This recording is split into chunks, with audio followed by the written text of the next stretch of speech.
This is an Economist YouGov poll, just as the Republican sample in this poll. Which Republican president was better, Trump or Lincoln? Yeah.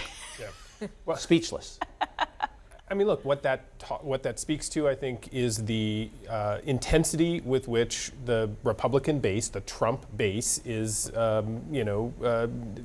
behind the president, behind President Trump. And so whether it's, Doug Collins and the Republicans in the House or the Republicans in the Senate, they go into this knowing full well the intensity with which that base still, despite everything that's been revealed in Mueller and in Ukraine, they're not straying from this president, and so that gives them a whole lot more confidence than you had in the previous impeachment efforts, which were much more splintered. Well, I'm not going to take issue with anybody who supports the president, but I would just suggest reading a little history. But it does govern how these members are acting. But it gets you, especially heading into an election year, where he is the head of your party.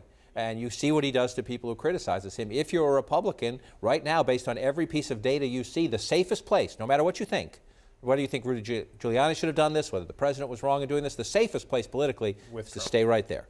Right, and we're seeing that in the kinds of responses that people like Tom Tillis, who's up in North Carolina, Cory Gardner, who's up in Colorado, the way they are talking about this stuff. They're trying to stay focused on issues. They're trying to walk this very tight rope in terms of being somewhat critical, but not too critical of the president. And we'll continue to see that, I'm sure, in the coming weeks. We're also seeing it from Republicans who are retiring. Someone like a Will Hurd.